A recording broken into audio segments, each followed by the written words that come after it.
Compañeros, gracias por acompañarnos a esta conferencia de prensa. Se encuentra con ustedes el doctor Alejandro Poiré, secretario de Gobernación. ¿Qué tal? Muy buenos días a todas y a todos. Les agradezco mucho que nos acompañen esta mañana.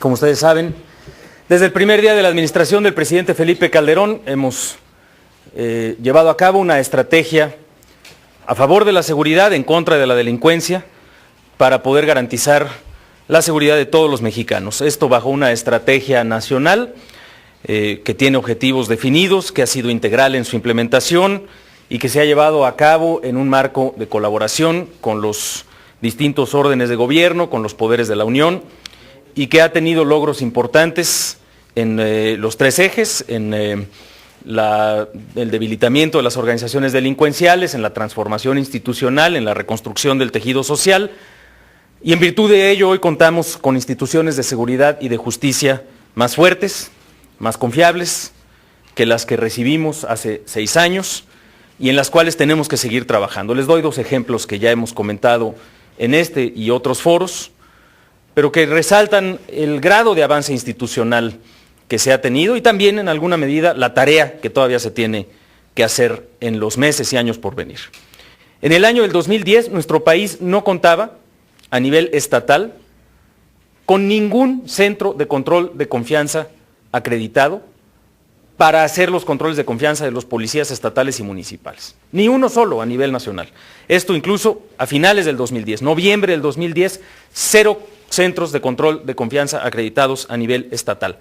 Hoy día ya contamos con 24 centros estatales de control de confianza certificados, además de los federales, que están evaluando y acreditando literalmente a miles de policías en activo y aspirantes a ser policías de nuevo ingreso todos los meses en nuestro país. Y seguimos trabajando para que el resto de las entidades federativas puedan ya contar con sus centros de evaluación y de control de confianza debidamente acreditados.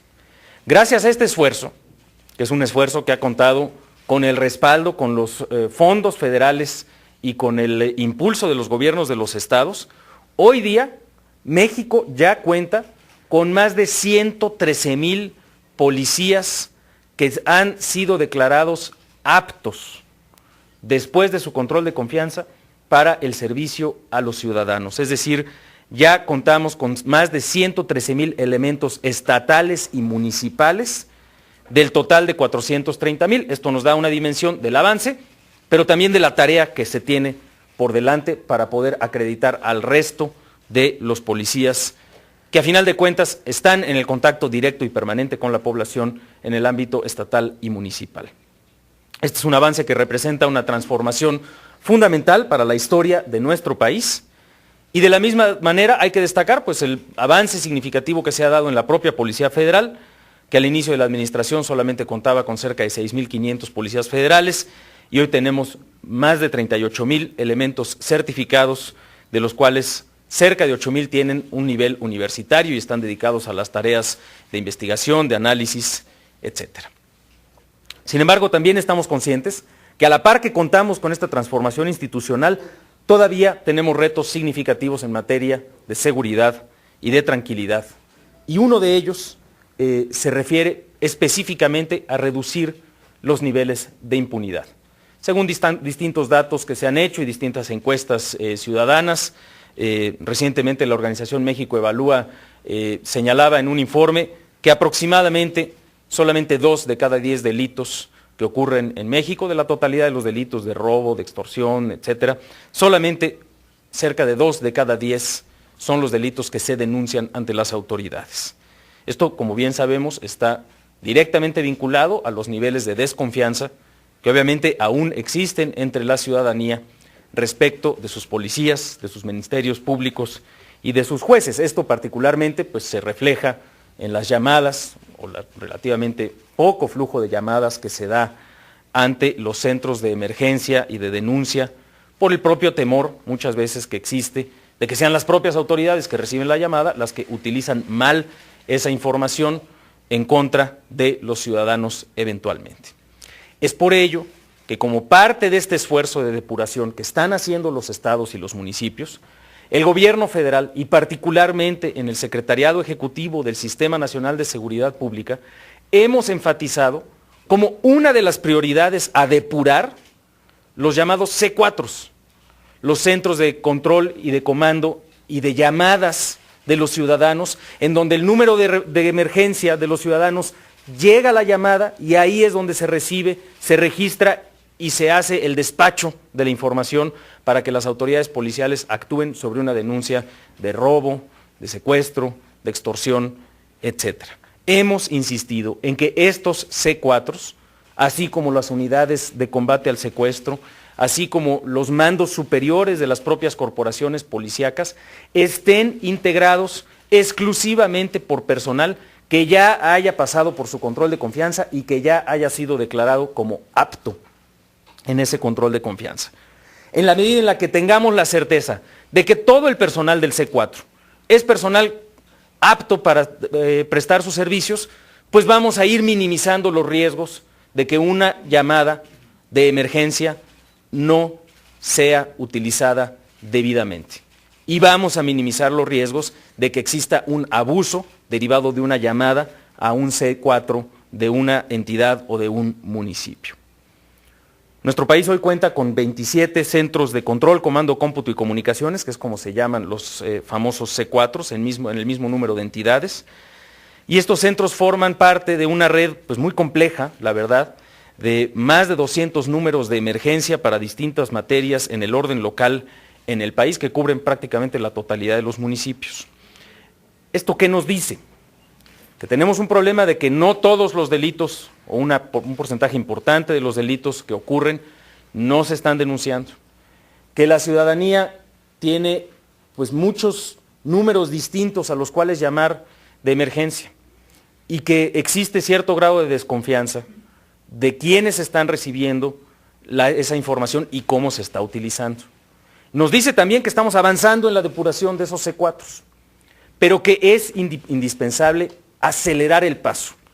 Y además de acelerar el paso en la depuración de los C4s, es necesario y es útil contar con nuevas herramientas que nos garanticen que los ciudadanos pueden denunciar un delito de manera anónima, de manera confiable y segura para ellos, y que la información derivada de esa denuncia va a ser utilizada conforme a los protocolos por las autoridades competentes. En la medida en la que logremos eso, van a aumentar el número de denuncias de los ciudadanos y va a aumentar la eficacia de las autoridades policíacas.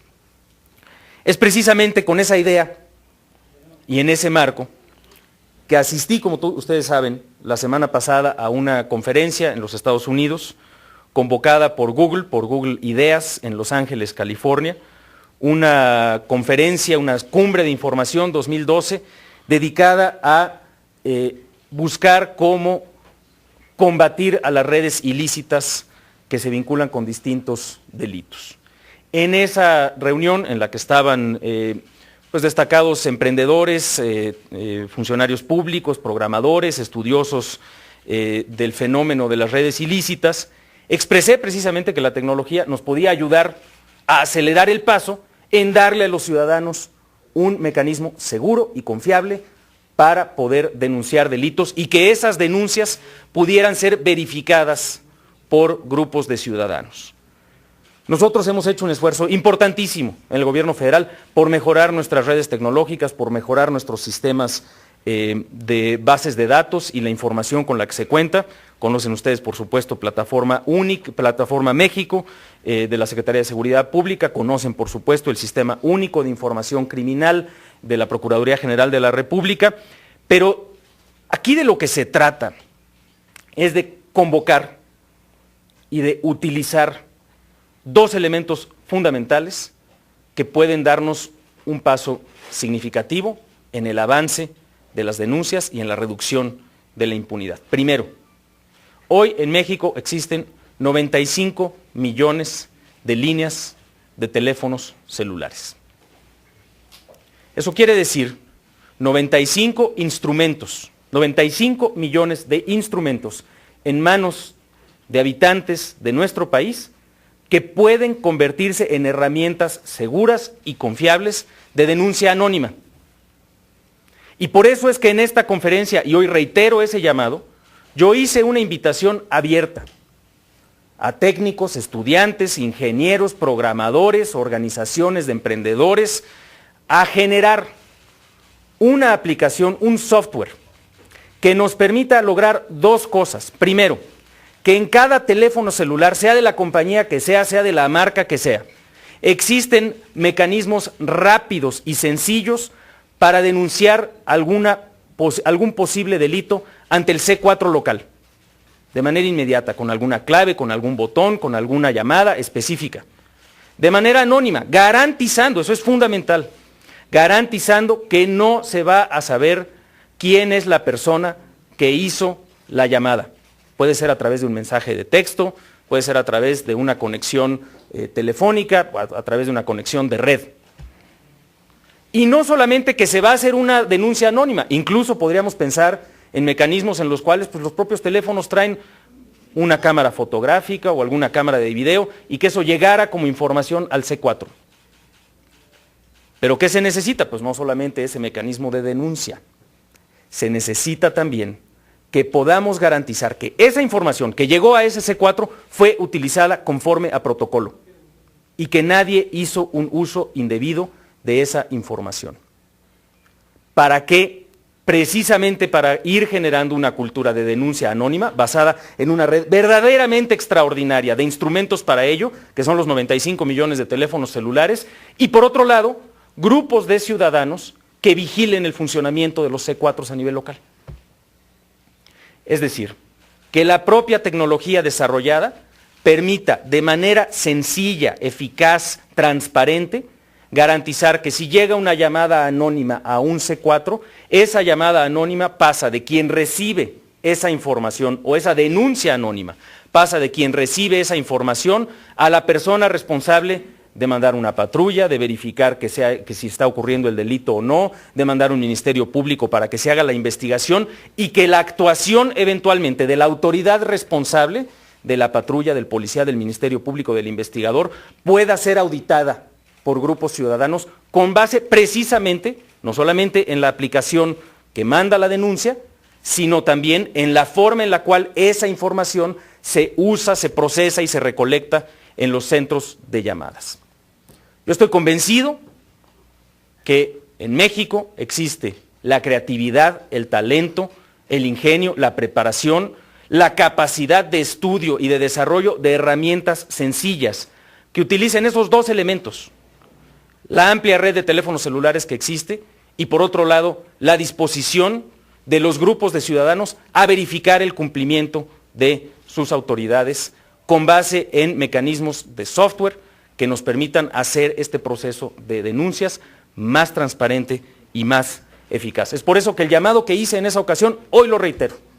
Yo estoy convencido de que se puede desarrollar esa aplicación y ese software de manera más o menos rápida y también hago el compromiso para trabajar, en cuanto tengamos esa herramienta, directamente con el gobierno o los gobiernos estatales y municipales que estén en disposición para poder pilotearlo y poder implementarlo tan pronto como sea posible. Estoy convencido que es esta y otras iniciativas que podemos desarrollar un elemento adicional para poder acelerar nuestra lucha por la seguridad y para poder garantizar un mecanismo ciudadano de supervisión, de monitoreo, que nos vaya aumentando la eficacia de nuestro sistema de prevención del delito y eventualmente de procuración de la justicia.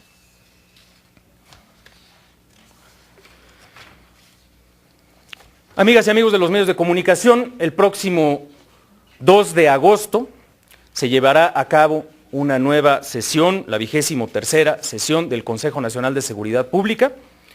En esta sesión vamos a abordar distintos temas, algunos de mucha relevancia, como son los avances en la implementación del nuevo sistema de justicia penal, porque además de policías y ministerios públicos pasados por control de confianza, con mayor capacitación, mejor equipamiento, pues también se necesita procesos judiciales más transparentes, más ágiles, más eficaces. Entonces daremos cuenta del avance de las entidades federativas al respecto. También del avance en las evaluaciones de control de confianza, les hemos dado algunos datos recientemente, también lo ha hecho Óscar Vega, el secretario ejecutivo del Sistema Nacional de Seguridad Pública, por ahí lo vamos a discutir, el avance, digamos, más reciente.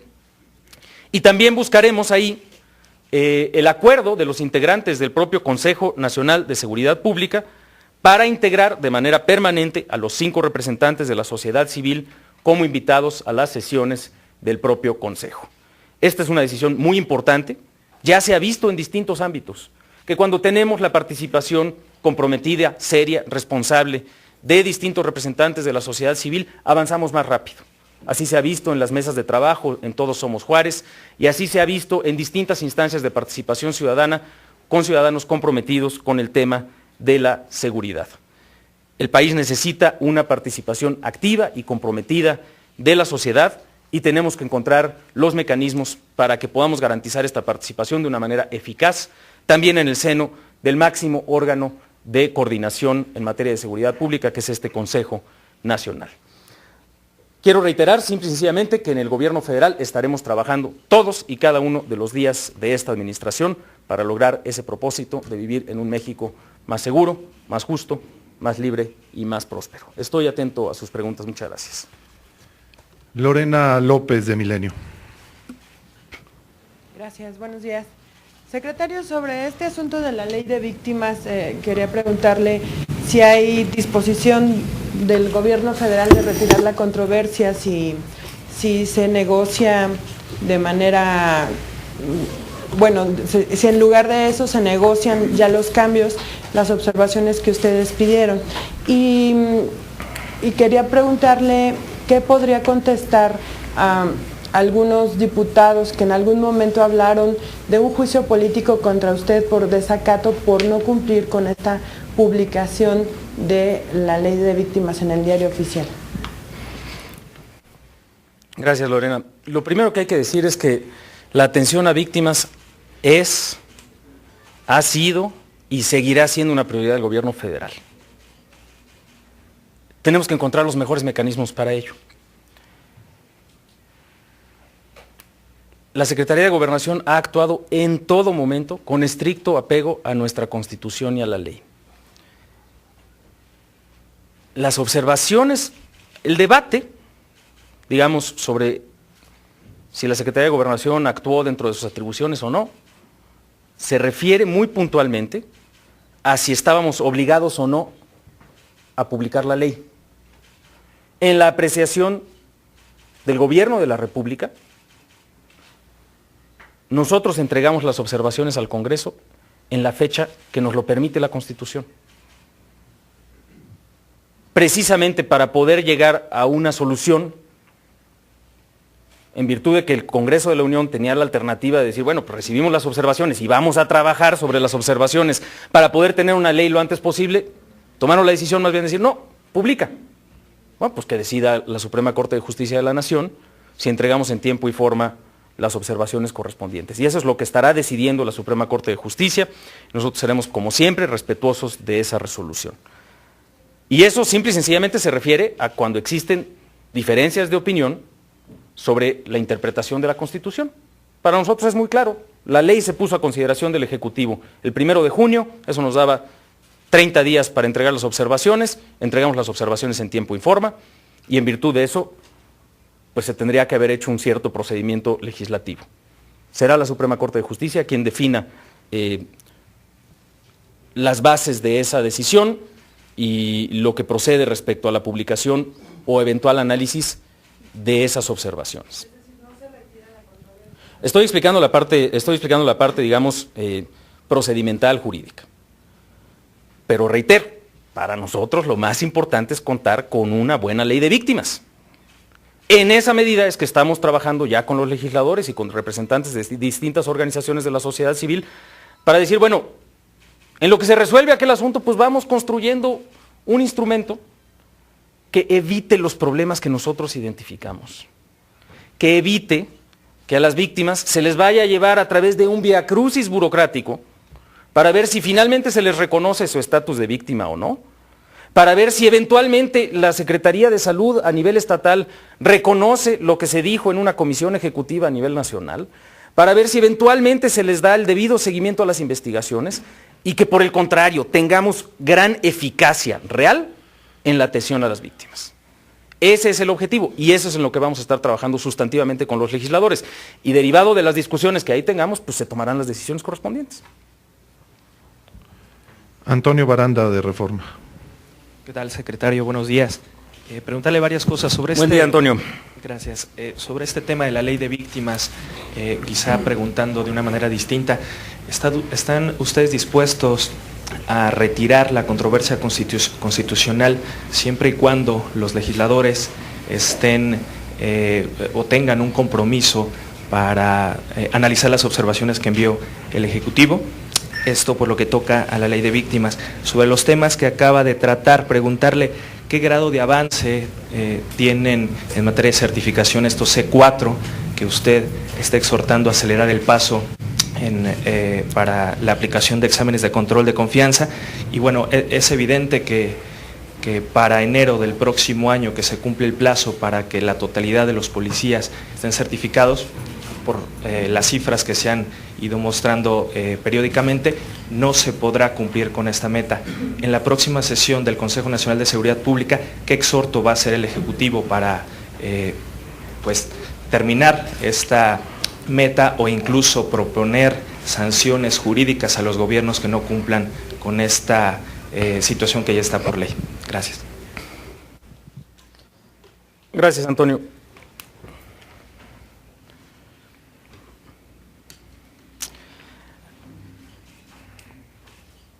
Tenemos que estar claros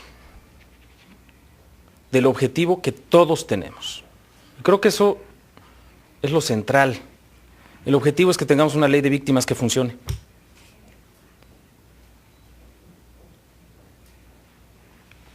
El Ejecutivo Federal ha actuado conforme a sus atribuciones para hacer llegar observaciones a una ley que nosotros veíamos claramente como un riesgo para las víctimas, claramente.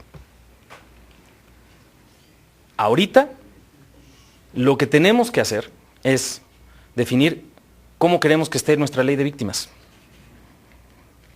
Cuando lleguemos a un acuerdo, no solamente del contenido, sino del formato para procesar ese nuevo instrumento, se hará público. Pero lo fundamental es contar con el instrumento, pues, ¿no? No puede haber caldo de pollo si no hay pollo.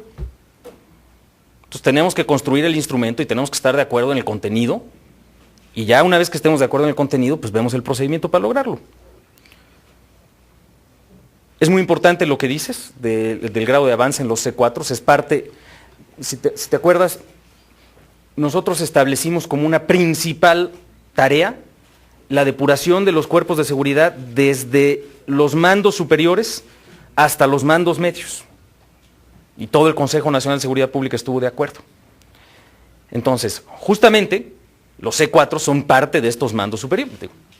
Es indispensable, ¿no? O sea, C4 es como uno de los elementos fundamentales. Las unidades especializadas de combate al secuestro, pues por supuesto que también es uno de los temas fundamentales, es parte de la Estrategia Nacional de Combate al Secuestro y daremos cuenta de ello en la propia sesión del Consejo Nacional de Seguridad Pública. Y sí es indispensable dos cosas. Yo diría que hay que reconocer el avance que ya se ha logrado y hay que reconocer a los estados que lo han hecho con mayor celeridad. Y uno de los exhortos fundamentales que vamos a hacer, y que ya lo hemos hecho, yo lo he estado hablando directamente con los gobiernos de los estados y creo que hay un acuerdo y una preocupación compartida, es justamente el de empezar a depurar también a los que no han aprobado el control de confianza. Porque así como tenemos un número muy importante de aprobados, pues como resultado de ese propio examen, pues ya hay un número muy importante también de no aprobados. Y en efecto ya hay algunas entidades federativas que están acelerando el paso para depurar a esos elementos. Pero ese es el exhorto adicional que tenemos que hacer. Reconociendo el avance, reconociendo que hemos dado cada vez más estímulo a ello, pues la tarea es acelerar lo más posible para alcanzar la meta, por un lado, y segundo, en lo que se alcanza la meta de la totalidad, pues no solamente certificar a los buenos, sino pues también depurar a los malos, ¿no? Creo que es una tarea indispensable. Brenda Herrera de Enfoque. Buenos días, Brenda. Buenos días, secretario. Varias preguntas. Yo quisiera insistir en el asunto de la ley de víctimas. Ayer, la reunión que se tuvo entre los subsecretarios, los legisladores y las organizaciones civiles, el subsecretario Rubén Fernández habló de un acuerdo político. ¿Nos puede decir en qué exactamente está pensando el gobierno? ¿En que haya a la brevedad un periodo extraordinario de sesiones? ¿En que se aprueben de inmediato las modificaciones al artículo 73 constitucional? ¿Qué es exactamente este acuerdo político al que está dispuesto a llegar el gobierno, según las propias palabras del subsecretario Fernández? Y se lo pregunto también porque el senador Tomás Torres dijo que pues no es tan fácil convocar un periodo extraordinario y no sería exprofeso solamente para la ley de atención a víctimas. Eso por un lado. Mi segunda pregunta es, el presidente Calderón se reunió ya con Enrique Peña Nieto. ¿Ustedes ya iniciaron, aunque sea de manera informal, algunos trámites para la sucesión presidencial? Y finalmente preguntarle, la coalición Movimiento Progresista ha entregado a diversas dependencias del gobierno federal, incluso a la propia presidencia de la República, todas estas denuncias por el caso Monex. Ha dicho esta coalición que si ustedes no actúan en lo que presumen ellos, lavado de dinero para financiar la campaña de Enrique Peña Nieto, estarían siendo cómplices. Me gustaría conocer una postura del gobierno federal respecto a todas estas denuncias que han recibido sobre este caso. Gracias. Como toda denuncia que se recibe en cualquier orden y ámbito de la vida de nuestro país, las autoridades competentes tienen que actuar conforme a la ley y en su momento dar los resultados de las distintas investigaciones, y así estaremos actuando como se ha actuado en todos los casos. En efecto, como ya se informó, se llevó a cabo la reunión entre el presidente de la República y el candidato que, conforme al conteo distrital del Instituto Federal Electoral, resultó triunfador en la elección presidencial, y se ha dado justamente el espacio y el ámbito a las autoridades electorales para que en el momento y en el caso de que emitan un fallo final respecto al contenido de la elección presidencial, se avance de manera expresa y conforme a lo que manda la ley, específicamente en los trabajos de transición. Y así seguiremos trabajando, y esto independientemente de que desde luego el secretario de Gobernación pues mantiene el contacto político con todos los distintos actores de nuestro país, de las distintas fuerzas políticas, en todo momento, y esto ha sido antes, durante y después de la elección, y creo que es importante y saludable que así lo mantengamos. El acuerdo político justamente es este, el acuerdo político al que se refiere, digamos, algunas de las versiones que se han divulgado, es precisamente la necesidad de tener un acuerdo sustantivo respecto al contenido de la Ley General de Víctimas, y una vez que tengamos ese acuerdo sustantivo, encontrar el mecanismo idóneo para poder avanzar lo más rápido posible a una Ley General de Víctimas que cuente con pleno respaldo constitucional, que nos garantice que el día de mañana no vamos a tener a una víctima indignada y frustrada, porque ya hizo el trámite, ya le reconocieron su carácter de víctima, ya vio cuáles son, ya hizo todo un procedimiento, y resulta que la persona que le pudiera o le debiera de dar el servicio social en algún municipio de alguna entidad, dice, ¿sabes qué? Mi jefe me está diciendo que no, porque el municipio no está obligado por esa Ley General de Víctimas. Imagínense eso, hombre. Imagínense ese procedimiento. Entonces tenemos que resolver esos temas sustantivos, y cuando tengamos una solución sustantiva, veremos cuál es el procedimiento legislativo correspondiente. Nosotros sí hemos dicho, permíteme un segundo, nosotros sí hemos dicho, es importante que para toda ley general, que le aplica no solamente al gobierno federal, sino a los estados y a los municipios, exista un fundamento constitucional. El propio Senado de la República así lo ha reconocido, y por eso es que hay una minuta en la Cámara de Diputados que establece esa atribución del Congreso de la República.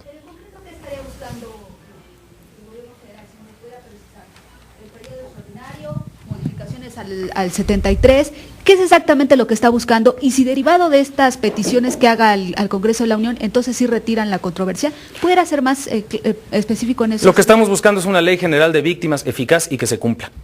Y estamos trabajando con los legisladores para encontrar el mejor mecanismo para ello. Iván Moreno, de Grupo Asir. ¿Qué tal, Iván? Buenos días. Buenos días, secretario. No lo tenía previsto, pero tal vez quisiera regresar un poco a las preguntas de mis compañeros, porque ¿No me quieres preguntar de Google, Elías? Es que la gente no entiende el punto, el meollo del conflicto, el por qué no se ha publicado la Ley General de Víctimas. Quisiera que fuera puntual, o sea, para que la Sí. gente lo entienda, porque Por supuesto. queda esa laguna primero. Segundo, sobre la aplicación de la denuncia, que ésta sea segura a través de telefonía celular y este llamado que usted hace a los desarrolladores. Pues, si nos pudiera decir cuál ha sido la respuesta que ha obtenido, porque regularmente los desarrolladores de software, pues, no participan en concursos si no hay algún incentivo. No sé si el gobierno federal ha pensado esta posibilidad de también que haya un incentivo para los desarrolladores, para aquel que tenga el mecanismo más idóneo, porque finalmente, pues, si hay un apoyo muy precario para la ciencia y la tecnología en el país, ahora solicitar algo de uso común y abierto, pues también en ocasiones ellos podrían comenzar a pensar esta situación de los derechos de autor, ¿sí? Entonces, pensar esa dimensión, y lo han previsto. Y sobre los avances que ha comentado respecto a esta situación de la depuración, quienes no aprueban el control de confianza, y ya mencionó que, bueno, se tiene que depurar también a estos elementos que no han aprobado el control de confianza. ¿Ya han pensado qué hacer con ellos? Porque muy probablemente también sean, pues, personas que pudieran ser cooptados por el crimen organizado, y no solo eso, sino que además empiecen a difundir o sigan difundiendo las técnicas que ustedes tengan para desarrollar investigación o tratar de combatir al crimen. Y por otra parte, dice que también van a hablar sobre los avances de la reforma penal federal. Ahí preguntarle por qué hay quienes aseguran que no se han publicado ciertas reglas de operación, principalmente para los juicios orales, y que no hay una homologación a nivel federal en ese aspecto. Y el argumento que están señalando algunos es que, como faltan 4 años para que entre en operación la reforma penal, pues no se han publicado esas reglas de operación, que ya llevan, algunos dicen, 4 años de retraso. Esto es justo también para la sociedad, porque finalmente estamos hablando de un todo, y esto podría ser parte fundamental del combate al crimen organizado. Tienes toda la razón, Iván. Empiezo por esta última parte. Nosotros tenemos un secretariado técnico que ayuda a los estados a implementar su reforma de justicia penal, que les da subsidios para capacitación, que les da apoyos para desarrollar la legislación correspondiente, e incluso se abrió un fondo de apoyo, digamos, de deuda gratuita, vamos a decirlo así, para los estados, por más de 12,000 millones de pesos, para que, por ejemplo, si un estado necesitaba construir unas salas de audiencia y no tenía en su presupuesto el dinero para esa sala de audiencia, pudiera obtener este apoyo, este crédito, y ese crédito fuera gratuito el capital. Son los que se llaman bonos de cupón cero o una deuda a fondo perdido. Y lo único que tuviera que pagar el Estado serían los intereses de la deuda, y es más, ni siquiera durante todo el año del 2012, sino a partir del año del 2013. Y además, si el Estado no tenía todavía plenamente desarrollado su proyecto ejecutivo de la obra, el gobierno federal iba, y está financiando ya en algunos casos, los proyectos ejecutivos. Es decir, se han dado una serie de apoyos importantes para la implementación de la reforma al sistema de justicia penal. Tan es así que hay algunos estados que ya van plenamente en su implementación.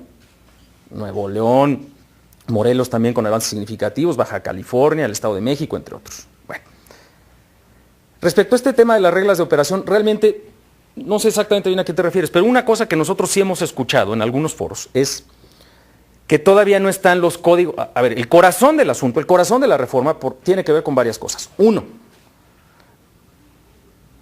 pues ¿qué pasa una vez que empieza la investigación? ¿Cuál es la actuación de los investigadores, de los ministerios públicos y de los jueces? Eso está establecido en los códigos de procedimientos penales. Entonces, una parte fundamental de la reforma es la reforma a los códigos de procedimientos penales federal y de los estados.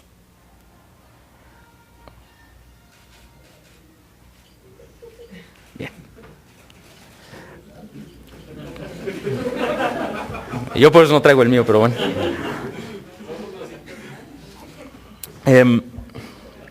Bueno, te aseguro que el que desarrolló eso tampoco cobró, pero bueno. Una parte muy importante es justamente tener los códigos de procedimientos penales. Ya existe desde hace varios años, desde que se implementó la reforma, un código de procedimientos penales modelo para los estados, y ese es parte del trabajo que hace el Secretariado Técnico de la Reforma. Va y se sienta con el procurador o el fiscal del estado, con el gobernador del estado, con los legisladores del estado, para decirles, oigan, aquí está un mapa de ruta, ¿eh? No es que no exista un procedimiento para hacerlo, aquí está. Evidentemente también es cierto que algunos estados han dicho, bueno, me espero a que se apruebe el Código Federal de Procedimientos Penales. Bueno, pues esa iniciativa del Código Federal de Procedimientos Penales ya está en el Congreso de la Unión, ya se ha estado debatiendo y ciertamente sería una de las tareas importantes. Pero también hay que decirlo, no necesitamos a fuerza que esté ya pasado el Código Federal de Procedimientos Penales para avanzar en la reforma en algunos estados, y pues bueno, tan es así que algunos estados ya han hecho las reformas, varios. Además de los que he mencionado, hay otros que ya han implementado el cambio legal y eventualmente en unos meses más empezará a implementarse ya en la práctica el nuevo código local. Sí es muy importante el trabajo de depuración, es indispensable acelerarlo. Lo que no podemos permitir es que un servidor público con una placa o una pistola o una patrulla con autoridad policíaca, que ya identificamos que o tiene posiblemente algún vínculo con la delincuencia, de acuerdo a su examen de polígrafo, o tiene un modo de vivir que no es consistente con su historia laboral y que de algún lado ilícito posiblemente obtuvo los ingresos que son notorios una vez que se hace la investigación, pues no podemos poner en manos de esas personas la seguridad pública. Entonces pues tenemos que separarlos de la fuerza policíaca. Y ese es un esfuerzo costoso, claro, pero tiene que ser un esfuerzo permanente. Y esa es una tarea que tenemos todavía pendiente. En algunas entidades se ha avanzado con celeridad, pero hay que apretar el paso.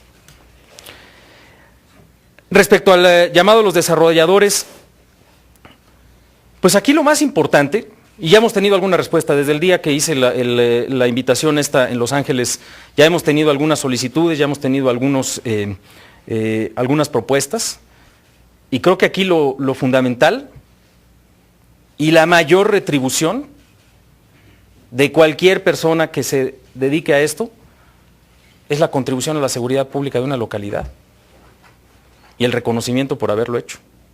Creo que eso es lo esencial. Y desde luego vamos a ver los aspectos legales eventualmente de su implementación. Nosotros lo que estamos proponiendo es un compromiso firme del gobierno federal, específicamente de la Secretaría de Gobernación, de un servidor, para que si alguien desarrolla ese mecanismo pronto, lo podamos implementar con algunos de los distintos municipios y estados que también están interesados en ello, y derivado de eso, contar con mejores herramientas y mejores mecanismos. Yo creo que hay muchísimos mexicanos, muchísimos jóvenes emprendedores, muchísimos programadores, ingenieros, especialistas, académicos, estudiantes, que tienen la convicción y que comparten la convicción de todos de que tenemos que tener un país más seguro, más confiable en sus fuerzas de seguridad y con mayor capacidad para vigilar y controlar el uso de nuestra información y de nuestras denuncias. A ellos precisamente, a su convicción de que México, por supuesto, que puede y va a ser un país mejor y podemos acelerar el paso, es a quienes estamos apelando y con quienes nos estamos comprometiendo para ello. ¿Por qué no se ha publicado la Ley General de Víctimas? Porque como fue aprobada, corría el riesgo de hacerle daño a las víctimas. Y de manera muy concreta, porque la Constitución establece que el Poder Ejecutivo tiene un plazo para que una vez que el Congreso aprueba la ley y se la manda, se le puedan entregar observaciones al Congreso. Decirle, oye, ya recibí tu ley, estamos de acuerdo en el propósito, nos preocupan mucho estos temas. Nosotros entregamos esas observaciones en tiempo y forma, dentro del plazo que establece la Constitución. A juicio de la Comisión Permanente del Congreso de la Unión, nosotros tendríamos que haber publicado. A nuestro juicio, nosotros incumpliríamos la Constitución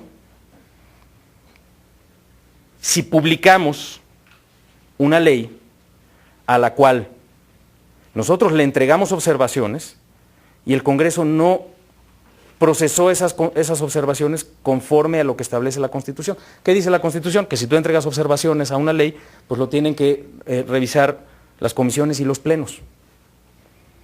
Entonces, pues digamos, yo he hablado del dilema técnico, lo publicaron, ¿no? Pero hay un tema jurídico.